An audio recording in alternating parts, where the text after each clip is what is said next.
Buenas tardes, mis queridos amigos y hermanos que están mirando esta serie ya por 8 semanas. Hoy vamos a estar viendo el capítulo número 8 de nuestra serie a lo largo de todo el libro de Job que hemos titulado ¿Por qué sufren los justos? Esta vez vamos a estar centrándonos en los capítulos 20 y capítulo 21 del libro de Job. Las palabras con las que Sofar comienza su intervención son una réplica o son un regaño a las palabras con las que Job concluye en el capítulo 19, acusando a sus amigos, como vimos en el video anterior a este. Sofar considera un insulto personal lo que Job dice en los versículos 28 y 29 del capítulo 19. Más deberíais decir, ¿por qué le perseguimos, ya que la raíz del asunto se halla en mí?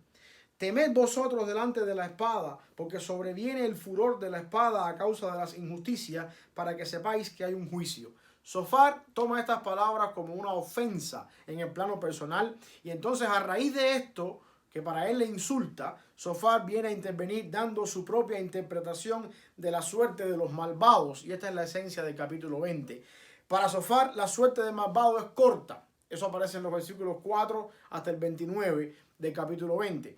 Sus malas acciones son autodestructivas. Y los tres amigos han estado basando sus intervenciones en la premisa de que el malvado es destruido por Dios como consecuencia de sus malas acciones. Job ha destruido completamente este argumento en su intervención en el capítulo 12, eso lo vimos ya, cuando les dice que él es bueno y que Dios mismo le ha derribado a él. También esto provocaría en los amigos de Job una incongruencia, porque en la teología de ellos no encaja el hecho de que Dios destruye al bueno. Por lo tanto, el capítulo 20 lo podemos resumir de la siguiente manera. En los versículos 2 y 3 dice la Biblia ahí: por tanto mis pensamientos me hacen responder y por tanto me apresuro. La reprensión de mi censura he oído y me hace responder el espíritu de mi inteligencia. Este es Sofar hablando con Job. Los versículos 2 y 3, estos que acabamos de leer, la palabra pensamientos que dice la Biblia ahí, en este verso significa el procesar información que causa angustia y amargura. Quiere decir entonces que Sofar está escuchando algo de parte de Job que le está molestando. Y esos pensamientos a los que él viene, él está procesando algo que para él suena como una molestia, que causa angustia, causa amargura. Lo que quiere decir es que Sofar no está refiriéndose a una simple meditación que sale de su mente a raíz de las palabras que Job dice en el capítulo 19, sino que Sofar está enojado, Sofar está molesto. Podríamos decir que para Sofar, Job está siendo hereje en lo que está diciendo. Y eso hace que Sofar reaccione apresuradamente, como dice en el versículo 3. Sofar va a hablar desde una indignación ahora. El versículo 3 es mejor traducido cuando dice ahí, la reprensión de mi censura he oído. Lo que mejor quiere decir ese versículo en la traducción original del hebreo es: he oído una censura que me insulta. Y la segunda parte del verso, cuando dice abajo, y me hace responder el espíritu de mi inteligencia. La segunda parte de este verso 3 puede ser mejor traducida como, y desde mi entendimiento un espíritu me hace responder. O sea que lo que está diciendo Sofar en el versículo 3 del capítulo 20 no es nada más y nada menos que esto: he oído una censura que me insulta y desde mi entendimiento un espíritu me hace responder. Ahora es interesante esto acá, porque la palabra entendimiento que usa Sofar en ese capítulo 20 versículo 3 es la misma palabra que se usa en Deuteronomio capítulo 4 versículo 6, cuando Moisés está dando la ley a la nueva generación que va a poseer la tierra prometida. Guardadlos pues y ponedlos por obra, porque esta es vuestra sabiduría y vuestra inteligencia. La palabra ahí, sabiduría e inteligencia, es la misma palabra que Sofar usa para decir aquí en el versículo 3, y me hace responder el espíritu de mi inteligencia, o los pensamientos. O sea que Sofar está hablando porque él piensa que él es sabio, porque él piensa que él tiene la misma sabiduría que proviene de parte de Dios cuando uno obedece la ley, o cuando uno obedece los mandamientos de Dios. Luego los versículos 4 y 5 de este capítulo 20 dicen, a manera de pregunta retórica: ¿no sabes esto? Que así fue siempre, desde el tiempo que fue puesto el hombre en la tierra, que la alegría de los malos es breve y el gozo del impío por un momento. Aquí está la tesis de lo que Sofar va a rebatirle a Job en este capítulo 20. La intervención de Sofar se puede básicamente en el versículo 4 ver con una pregunta retórica que dice: ¿no sabes esto? Que siempre fue así, siempre fue así. Esto es algo que siempre ha pasado, esto es algo que siempre ha sido así. La razón es que el hecho de que siempre haya sido así da la idea de que es algo que todo el mundo debería saber. En el versículo 5 está entonces el argumento: la alegría de los malos es breve y el gozo del impío por un momento. Luego los versículos del 6 al 11, Sofar intenta apoyar su tesis otra vez con lo que había dicho en los versículos 4 y 5, y su punto de vista es que no importa qué tanto pueda prosperar el malvado en esta vida, mientras más alto llegue en su maldad, más grande va a ser su ruina. Y Sofar ejemplifica esto con una comparación hiperbólica en los versículos 6 y 7, cuando dice: aunque subiere su altivez hacia el cielo y su cabeza tocare las nubes, como su estiércol perecerá para siempre. En los versos del 12 al 17, Sofar estaba poéticamente explicando el porqué de la tesis que él ya dio en el versículo 5. Sofar piensa que la desgracia es consecuencia del mal que las personas hacen. Por esa razón, la alegría de los malos es breve. Sofar no cree que Job haya hecho maldad inconscientemente. Para él, Job se ha deleitado en hacer el mal. Y esa es la esencia de los versículos 12 y 13, cuando le dice: si el mal se endulzó en su boca, si lo ocultaba debajo de su lengua, si le parecía bien y no lo dejaba, sino que lo detenía en su paladar. La idea aquí es que Job está siendo acusado por Sofar de que la maldad de Job, aunque no pareciera visible a las personas que están alrededor, Sofar está diciendo que Job sí hizo maldad y que sí la hizo conscientemente. Luego los versículos del 18 al 29, ya Sofar continúa desempaquetando la desgracia de los inicuos. La idea es que Sofar quiere enfatizar que la maldad que recibirán los inicuos como consecuencia de sus pecados sobrepasa en creces cualquier tipo de prosperidad y bendición que haya tenido en el pasado.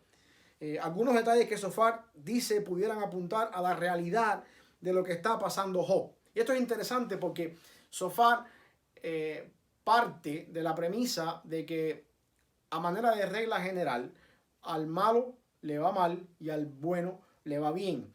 Algunos detalles que Sofar dice pudieran apuntar a la realidad de la que Job está pasando. Por ejemplo, en el verso 20, dice la Biblia ahí, 20:20, por tanto no tendrá sosiego en su vientre, ni salvará nada de lo que codicia. La frase no tendrá sosiego en su vientre puede ser una insinuación a lo que Job había dicho en el versículo 19:20, cuando dice que su piel y su carne se habían pegado a sus huesos. Más adelante también Sofar dice en el versículo 20:22, en el colmo de su abundancia padecerá estrechez. La mano de todos los malvados vendrán sobre él. La idea aquí de que todos los malvados vendrán sobre él puede ser alusión a lo que sucedió con Job en el capítulo 1, cuando lo perdió todo, cuando todo lo que tenía lo perdió. En el versículo 25 dice Sofar: la saeta le traspasará y saldrá de su cuerpo, y la punta relumbrante saldrá de su hiel. Sobre él vendrán terrores. Esa frase final del versículo 25, sobre él vendrán terrores, parece ser alusión a lo que Job dijo en el versículo 14 del capítulo 7 anteriormente, mucho antes, hablando él de su situación. Dice Job en el 14 de abajo: entonces me asustas con sueños y me atraes con visiones. Parece ser que Sofar está hablando acá de las pesadillas que Job había tenido.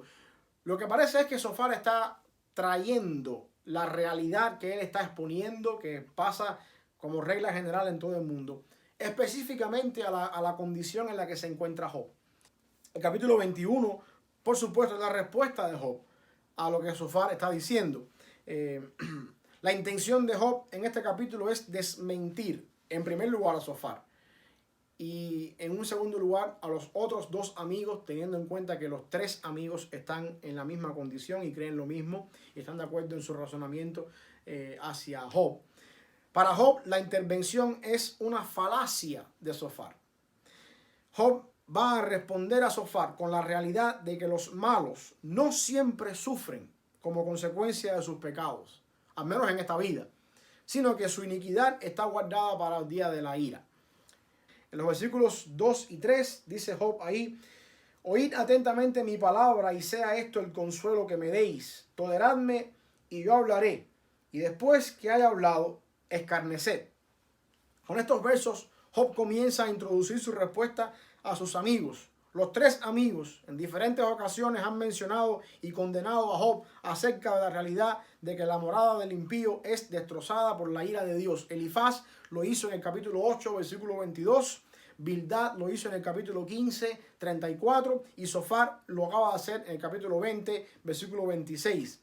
En el verso 2 de este capítulo 21, Job comienza su respuesta dejándole saber a sus amigos que el mejor consuelo que estos le pueden dar es quedarse callado la boca. Los versículos del 4 al 6 del capítulo 21 dicen: ¿acaso me quejo yo de algún hombre? ¿Y por qué no se me ha de angustiar mi espíritu? Miradme y espantaos y poned la mano sobre la boca. Aún yo mismo cuando me acuerdo me asombro y el temblor estremece mi carne. En estos versos la traducción del capítulo 21, versículo 4 no es muy clara y parece indicar que Job está recalcando su posición de que su queja es contra Dios y no contra los hombres.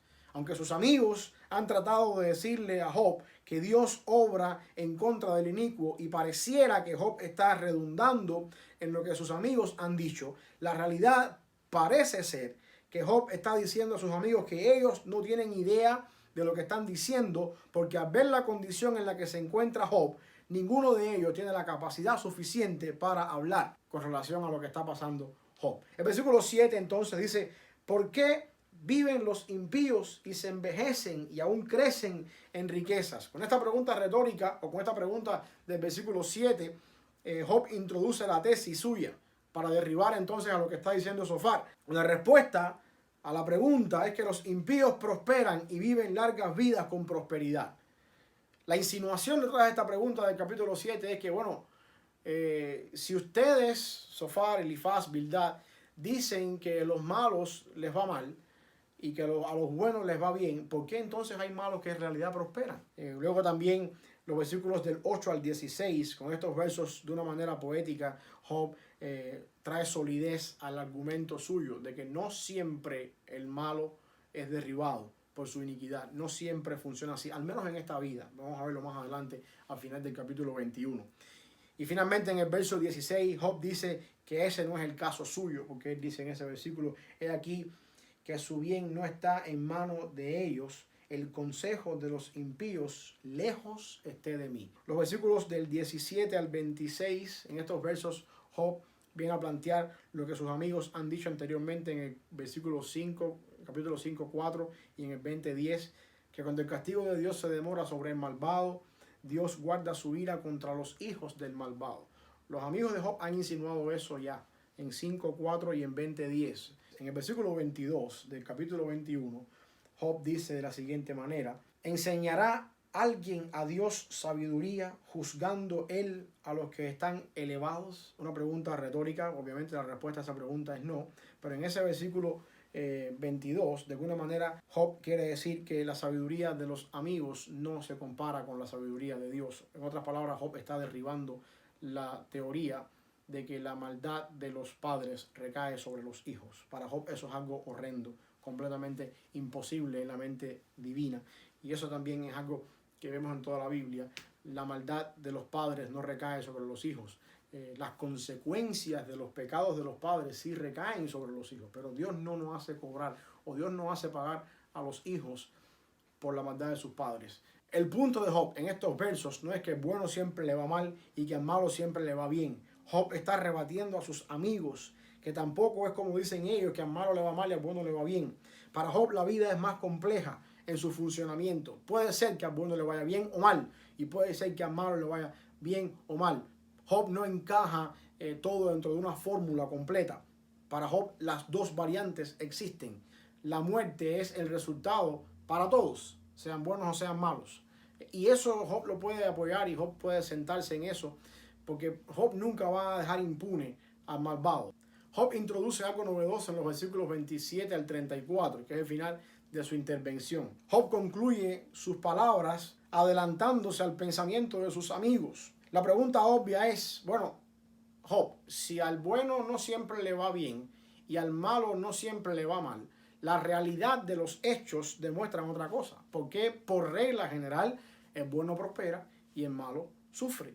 ¿Por qué razón? Para Job esta es una realidad visible que no se puede negar. Y para los amigos de Job esta es una realidad visible que no se puede negar. Y Job ahora se está adelantando a sus amigos. Y Job responde en el versículo 30 del capítulo 21, cuando dice que el malo es preservado en el día de la destrucción, guardado será en el día de la ira. En este versículo 30, Job responde que existe un día de juicio donde la ira de Dios será revelada sobre toda persona o cada persona, y ese día no necesariamente está reservado dentro del tiempo de vida en la tierra. Esto es algo novedoso, hermanos, porque esto es algo que la Biblia después habla más adelante acerca de un juicio final, el día de la destrucción. Pero aquí en Job esto es algo que se empieza a ver poco a poco ahora. Y Job plantea algo interesante acá. La retribución de la vida humana o la retribución de las acciones de la vida humana no necesariamente están sometidas a la vida, pero hay un día de destrucción, un día de ira después, donde Dios entonces sí va a retribuir a cada cual lo que ha hecho. Por lo tanto, Job concluye con la realidad de que a sus amigos venir a él de esa manera, aconsejándole de esa manera y destruyendo su argumento, para Job entonces lo que sus amigos están diciendo es una falacia. A manera de aplicación, lo que quiero que te lleves esta semana contigo de una manera práctica. Tres cositas importantes. En primer lugar, uno de los grandes problemas de comunicación en nuestra sociedad se encuentra en hablar movido por sentimientos y por emociones. Así comenzó Sofar su intervención hacia Job. Sofar está enojado, indignado, y de esa manera, de su indignación, de un sentimiento de enojo de su corazón, brota una intervención que lo lleva a decir todo lo que dijo.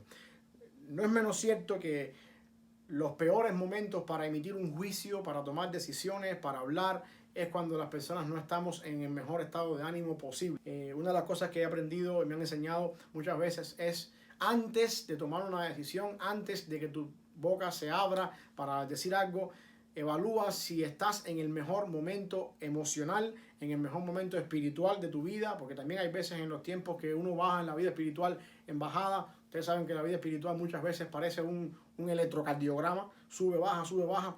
Hay veces que uno está en bajada en la vida espiritual y no son los mejores momentos para dar opiniones sabias. ¿Por qué razón? Porque eso es uno de los grandes problemas de comunicación y uno de los grandes problemas que ocurren muchas veces, incluso dentro de las iglesias, está enraizado en esa realidad, en a veces tomar decisiones, hablar y aconsejar en los momentos de ánimo menos apropiados para eso. En segundo lugar, los seres humanos no tenemos la capacidad de ver todo el cuadro completo de la realidad de las cosas que suceden.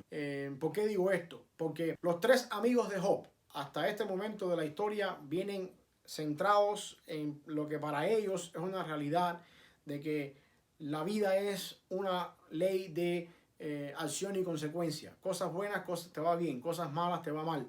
Y por toda la vida humana, mientras estemos en este cuerpo carnal, mientras estemos viendo las cosas desde el punto de vista humano, físico, de las cosas que están pasando, siempre vamos a poder ver solo una arista de todo el cuadro. Nunca vamos a poder ver todo el cuadro completo. Dios es un ser soberano. Su manera de proceder no es la manera de proceder nuestra. Su manera de proceder no la podemos encajar en la historia. El hecho de que las cosas siempre hayan sido de una manera no quiere decir necesariamente que esa es la regla de lo que está pasando. Y la Biblia está llena de estas cosas. Cada vez que Dios interviene en la historia de la humanidad, Dios hizo lo imposible. No siempre el malo le va mal por culpa de sus acciones. No siempre al bueno le va bien por culpa de sus acciones. Dios tiene otra vista del cuadro completo de lo que está pasando, y eso siempre tenemos que tenerlo en cuenta. Nosotros podemos a través de la historia sacar cosas que han pasado y podemos ver errores en la historia y aplicarlos a nuestra vida, y podemos dar con una solución lógica a lo que pudiera pasar si cometemos los mismos errores otra vez que en el pasado se cometieron. La historia es reveladora en cuanto a asuntos de la vida, pero Dios maneja la historia y la historia no es la que maneja a Dios. Quiere decir que cuando hablamos de Dios en la historia, tenemos que tener en cuenta de que Dios mira la historia desde fuera. Dios habita, obra y mora en la eternidad. y Dios puede cambiar completamente la historia. Dios maneja la historia. La historia no maneja a Dios. Y número 3, la vida en la tierra es solo una porción de la existencia humana. Nuestra vida no termina el día en que nuestro cuerpo es sepultado en un cementerio. Los seres humanos son eternos, ya sea en el cielo con el Señor o ya sea en el infierno también con el Señor. El infierno está preparado por Dios para Satanás y sus ángeles. Dios es soberano. No existe, como diría Abraham Kuyper, ni un milímetro cuadrado de pulgada en el universo sobre el cual Dios no tenga total control. Dios es completamente soberano y gobierna tanto en los cielos como en el infierno. En el infierno está la presencia de Dios en forma de ira. Y de alguna forma los seres humanos seremos eternos o somos eternos tanto con Dios en su presencia como en el infierno con la ira de Dios manifestada para cada uno de nosotros. La vida humana continúa después de que este mundo termine. Los que creemos en Cristo recibimos entonces por la gracia del Señor el perdón de nuestras iniquidades y nos espera la eternidad en su presencia. Pero los que no creen en Cristo recibirán el pago de sus malas acciones bajo la ira de Dios. Por eso es que el malvado es preservado para el día de la destrucción, como dice el versículo 30 del capítulo 21, que el malo es preservado en el día de la destrucción. El día de la destrucción para esas personas todavía está en vísperas. Dios va a hacer pagar todas aquellas acciones, sean buenas o sean malas, en el día de la ira. Por lo tanto, la vida en la tierra es solamente una porción de la existencia de la humanidad. Nuestra esperanza está en que nuestra vida es eterna. En Cristo si creemos en Él. Y el mensaje no es tan agradable para la persona que no cree en Cristo, porque si tú no crees en Cristo, la vida no es, en la otra parte de la eternidad, no es tan buena para ti. Una vez más, que Dios te bendiga, que Él use su palabra para llevar a ti el mensaje que tú necesitas oír en tu corazón a través del Espíritu Santo. Que el Señor te bendiga.